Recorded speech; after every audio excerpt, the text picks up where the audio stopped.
Bismillahirrahmanirrahim.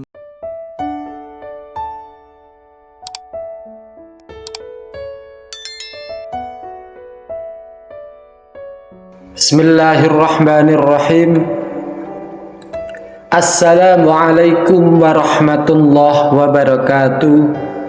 Ashhadu an la ilaha illallah wa ashhadu anna Muhammadar Rasulullah. Amma ba'd. Alhamdulillahirabbil alamin. Sahabat saudaraku yang beriman yang dirahmati Allah Subhanahu wa taala, pada kesempatan kali ini kita akan membahas sebuah tema yang sangat penting dan relevan dalam kehidupan kita sehari-hari, yaitu cara agar hati kita selalu tenang. Sahabatku, manusia seringkali dihadapkan pada berbagai ujian hidup, tantangan dan kesulitan yang bisa membuat hati kita merasa gelisah, merasa cemas, dan merasa tidak tenang. Namun Islam mengajarkan kepada kita cara-cara untuk menenangkan hati yang sedang resah, agar kita bisa hidup dengan lebih damai dan bahagia. Mari bersama kita kupas tuntas pada video kali ini. Yang pertama, keimanan dan ketakwaan kepada Allah Subhanahu wa taala. Sumber utama ketenangan hati adalah keimanan dan ketakwaan kepada Allah Subhanahu wa taala. Hati yang penuh dengan keimanan akan merasa tenang karena ia yakin bahwa segala sesuatu yang terjadi dalam hidup ini sudah ditentukan oleh Allah Subhanahu wa taala, dan pasti ada hikmah di balik setiap kejadian. Allah berfirman dalam surah Ar-Ra'd ayat 28 yang artinya, ingatlah, hanya dengan mengingat Allah hati menjadi tenang. Ketika kita menghadapi kesulitan dan kebingungan, ingatlah bahwa Allah selalu bersama kita. Dengan berzikir kepada Allah, melakukan ibadah dengan ikhlas, dan selalu bertawakal kepadanya, hati kita akan merasa lebih tenang dan damai. Kedua, banyak berzikir dan berdoa. Berzikir kepada Allah adalah salah satu cara yang sangat ampuh untuk menenangkan hati. Ketika kita berzikir, kita mengingat kebesaran Allah yang dapat memberikan ketenangan bagi jiwa yang sedang gelisah. Rasulullah SAW bersabda, tidaklah hati itu tenang melainkan dengan berzikir kepada Allah Subhanahu wa taala. Hadis riwayat Bukhari. Selain berzikir, doa juga merupakan sarana untuk meminta ketenangan hati kepada Allah. Kita bisa memohon agar Allah memberikan kita ketenangan jiwa, menghilangkan kekhawatiran, dan melapangkan dada kita. Dalam Quran surah Al-Baqarah ayat 286 Allah berfirman, Allah tidak membebani seseorang melainkan sesuai dengan kesanggupannya. Setiap ujian yang kita hadapi adalah ujian yang sesuai dengan kemampuan kita. Dengan berdoa kepada Allah Subhanahu wa taala, kita akan merasa lebih yakin bahwa Allah akan memberikan jalan keluar dari setiap masalah yang kita hadapi. Ketiga, sabar dalam menghadapi ujian. Kesulitan dan ujian hidup adalah bagian dari takdir yang harus kita hadapi dengan sabar. Sifat sabar adalah kunci utama untuk menenangkan hati yang gelisah.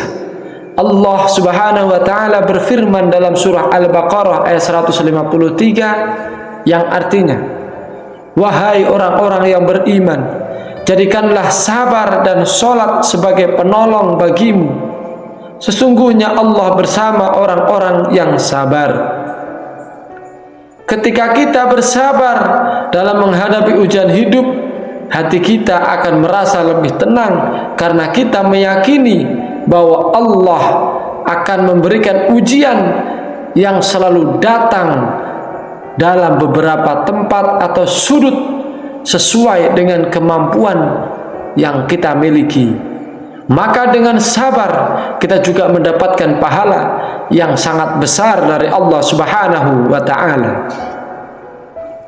Sahabatku, keempat adalah menjaga hati dari perasaan cemas dan khawatir.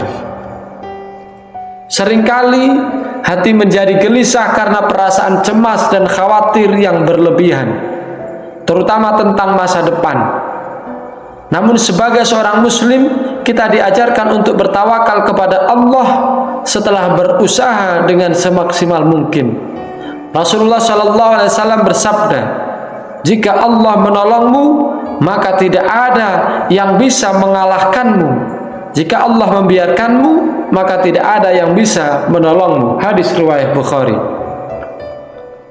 Ketenangan hati datang ketika kita melepaskan kekhawatiran dan meyakini bahwa masa depan kita sudah diatur oleh Allah Subhanahu wa ta'ala. Jika kita hanya perlu berusaha sebaik-baiknya, kemungkinan kemudian menyerahkan hasilnya kepada Allah, ingatlah bahwa Allah Subhanahu wa ta'ala berjanji akan memberikan pertolongan yang terbaik bagi hamba-hambanya yang bertawakal. Cara yang kelima yaitu bersyukur kepada Allah. Sifat bersyukur juga berperan penting dalam menenangkan hati. Ketika kita selalu bersyukur atas segala nikmat yang Allah berikan, hati kita akan merasa lebih tenang. Rasulullah SAW bersabda, barang siapa yang tidak mensyukuri nikmat yang kecil, maka ia tidak akan mensyukuri nikmat yang besar. Hadis riwayat Bukhari. Bersyukur bukan hanya dengan lisan, tetapi juga dengan tindakan.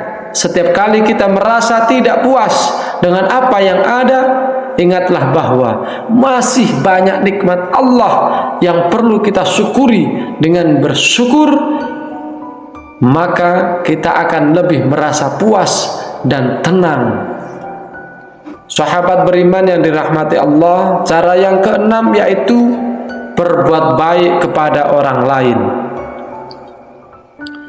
Salah satu cara yang sangat efektif untuk menenangkan hati adalah dengan berbuat baik kepada orang lain, menolong sesama, memberikan perhatian kepada keluarga, atau sekedar memberi senyuman kepada orang yang sedang kesulitan. Itu dapat memberi kedamaian dalam hati kita. Allah Subhanahu wa ta'ala berfirman dalam surah Al-Muntaha ayat 8 yang artinya, Allah tidak melarang kamu untuk berbuat baik dan berlaku adil kepada orang yang tidak memerangi kamu karena agama dan tidak mengusir kamu dari negerimu. Sesungguhnya Allah menyukai orang-orang yang adil. Sahabat beriman yang dirahmati Allah, cara yang ketujuh yaitu menjaga kesehatan jasmani dan rohani. Ketenangan hati juga sangat dipengaruhi oleh keadaan fisik manusia. Keadaan fisik dan mental kita, jika tubuh kita sehat, maka pikiran dan hati kita juga akan lebih tenang. Oleh karena itu, menjaga kesehatan tubuh dengan makan makanan yang bergizi, cukup istirahat, berolahraga, dan menghindari stres sangat penting untuk ketenangan hati. Selain itu, menjaga kesehatan rohani juga tak kalah pentingnya dengan menjauhkan diri dari hal-hal yang dapat merusak hati, seperti perasaan iri, dengki, atau kebencian adalah langkah penting untuk mendapatkan ketenangan. Para sahabatku, sahabat beriman yang dirahmati Allah Subhanahu wa ta'ala, hati yang tenang adalah anugerah yang luar biasa dari Allah. Untuk mencapainya kita harus mengingat Allah, berdoa dengan tulus, sabar dalam menghadapi ujian bertawakal, bersyukur, dan berbuat baik kepada orang lain, semua ini akan membawa kedamaian dan ketenangan bagi hati kita. Semoga bermanfaat, kurang lebihnya saya mohon maaf. Akhirul qali wallahul muwafiq ila aqwamit thariq. Tsumma assalamu alaikum warahmatullahi wabarakatuh.